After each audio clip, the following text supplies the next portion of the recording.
Hace un año en España se hablaba del tsunami del Partido Popular que había arrasado entonces en las elecciones autonómicas y municipales. Nunca jamás, hasta ese momento, un único partido político había amasado tanto poder en nuestro país. Tanto es así que parecía que aquello iba a lanzar a Alberto Núñez Feijóo hasta la misma puerta del Palacio de la Moncloa, pero, como sabes, nada más lejos de la realidad.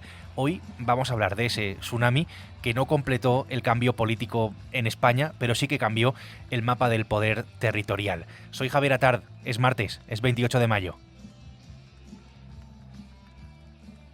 El Mundo al Día, un podcast del Mundo. ¿Cómo están los máquinas? No sé si os habéis enterado que hemos ganado las elecciones, hemos arrasado en la comunidad y en el Ayuntamiento de Madrid. Esa noche el mapa de España cambió radicalmente de color, puesto que el PSOE de Pedro Sánchez solo fue capaz de retener Castilla-La Mancha, Asturias y Navarra, esas tres comunidades autónomas. El tsunami del PP fue posible gracias a la consolidación en Madrid con las mayorías absolutas de Ayuso y de Almeida, que también se consiguió esa mayoría absoluta en La Rioja.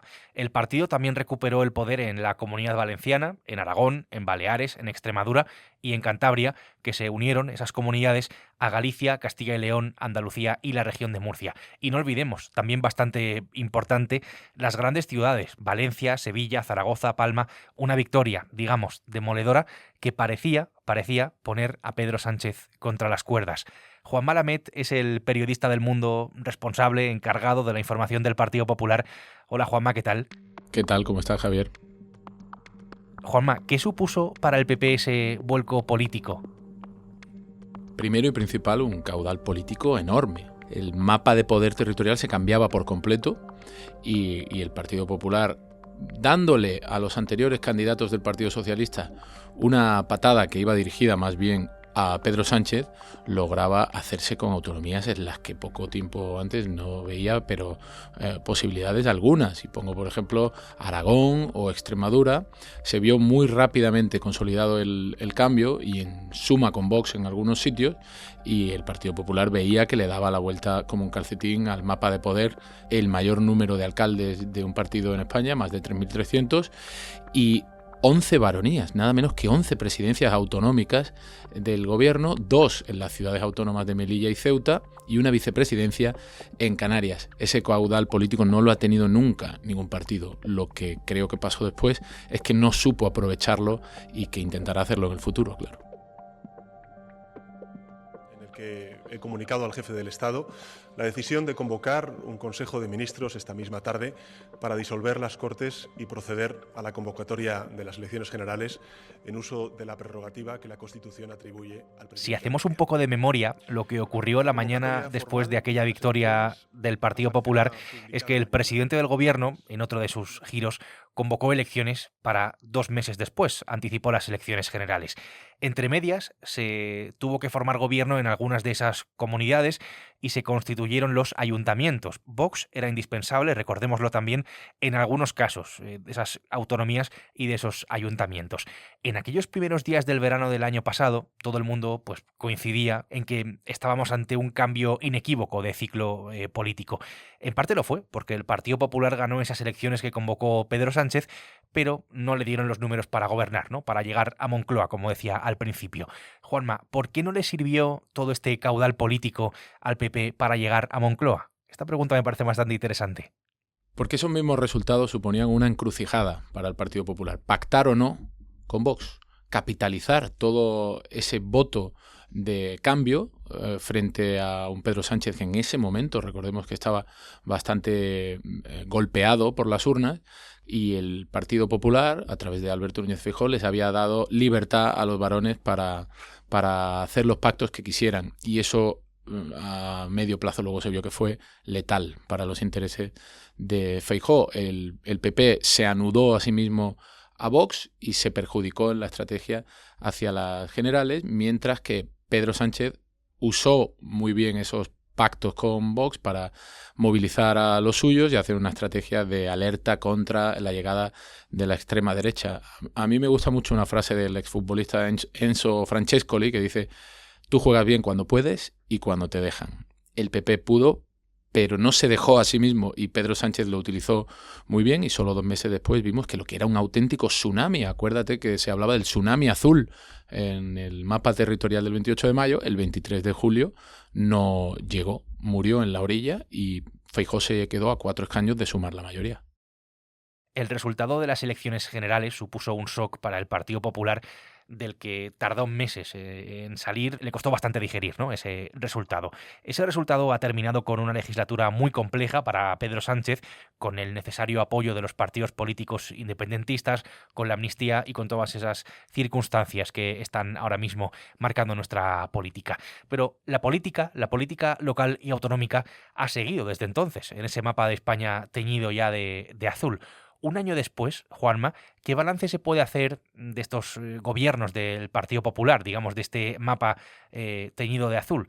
En algunos casos, gobiernos con la presencia de Vox, que era indispensable, ¿no?, para llegar a la mayoría absoluta, negociando primero acuerdos de investidura y la entrada en los gobiernos, en las consejerías, con todo lo que ello supone, además. ¿Cómo ha sido este primer año? Para los nuevos varones del PP, el balance no puede sino ser positivo. Han conseguido la consolidación de sus marcas personales y también de la marca del Partido Popular. Todas las encuestas internas que manejan les dan una subida demoscópica, no solo a costa de Vox, sino también a costa del Partido Socialista. Se ha visto y se ha afianzado la desigualdad de poder territorial con respecto al otro partido sistémico que es el PSOE. No hay un poder territorial enfrente porque el único varón fuerte del PSOE es Emiliano García Paje, que todo el mundo sabe que es opositor interno a Pedro Sánchez, y han conseguido orillar en cierta medida a Vox. ¿Cómo? Pues dejándole consejerías más o menos marginales, como pueden ser las de emergencias, ordenación del territorio, gestión forestal, cuestiones que no son estructurales ni mucho menos, sino que les han dejado, bueno, el rédito de la batalla cultural a Vox, por supuesto también con la de agricultura, pero sin mucho espacio para crecer electoralmente. Eso en el ámbito positivo. En el lado negativo hay que decir que Vox obviamente no es un partido manco y ha conseguido acapararse muchísimo el foco con polémicas, con salidas de tono y sobre todo intentando arrastrar al PP a posiciones más aceradas y más extremistas y consiguiéndolo en algunos casos, como pueden ser las leyes de concordia, el odio visceral a las leyes de memoria y a todo lo que signifique la reparación, la justicia y la dignidad de las víctimas del franquismo, e intentando, bueno, pues marcar su perfil. Esto ha pasado en todos los gobiernos de coalición, pero lo que también ha pasado en todos los gobiernos de coalición autonómicos ha sido que el grande ha engullido al chico. Y es a lo que se aferra el Partido Popular a futuro. No les gusta pactar con Vox, pero creen que los pactos hoy por hoy van engrasados y que a futuro pueden engullir, este es el verbo que utilizan, a Vox. Bueno, habrá que verlo y dependerá, como decía antes, de lo que juegue cada uno y de lo que le dejen. Jo, Carlos Mazón Guissot, jure que aitant contindré el càrrec de president de la Generalitat, acataré la Constitució espanyola. El cambio de color en el mapa ha traído a la primera línea de nuestra política una serie de caras nuevas a partir de esos nuevos liderazgos, especialmente en el poder autonómico. Nuevos varones, que así es como se les llama en política a los líderes territoriales, con gran influencia y con gran poder dentro de una formación. Hablamos, por ejemplo, de Mazón en la Comunidad Valenciana, de Proens en Baleares, de Azcón en Aragón o de Guardiola en Extremadura. El tsunami del PP también ha generado, vemos, nuevos e importantes liderazgos, Juanma, sumados a los ya consolidados, por ejemplo, de Ayuso, especialmente Moreno o López Miras. Emergieron nuevos varones de peso para el Partido Popular, Azcón y Mazón, y después de esos dos varones ha emergido con mucha fuerza Marga Proens, la presidenta de Baleares, que es verdad que logró dejar fuera a Vox del gobierno, pero que es quizá la que más ha sufrido esa tensión con la extrema derecha.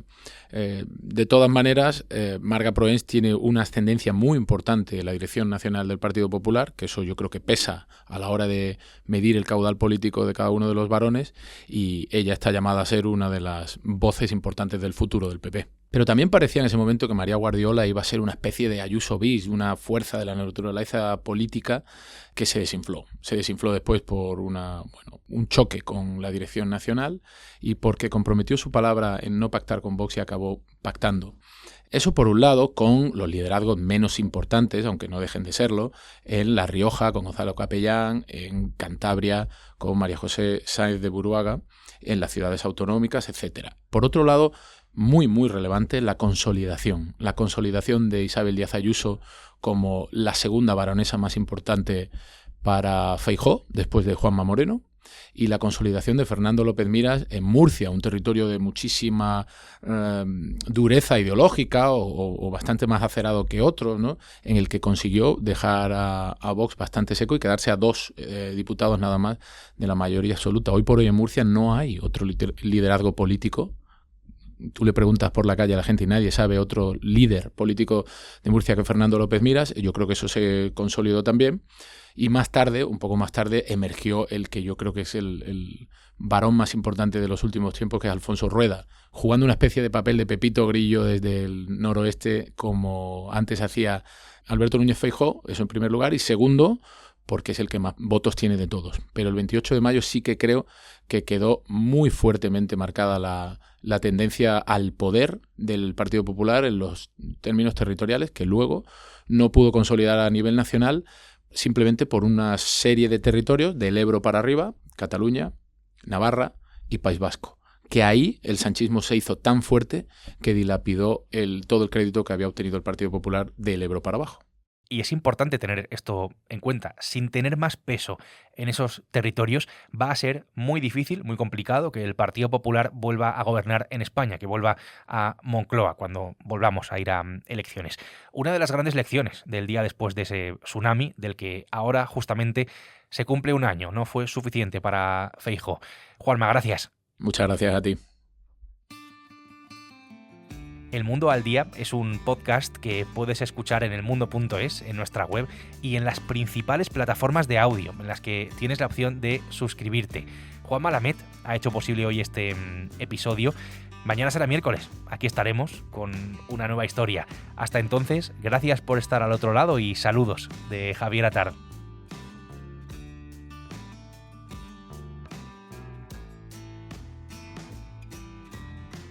Has escuchado El Mundo al Día, un podcast del Mundo.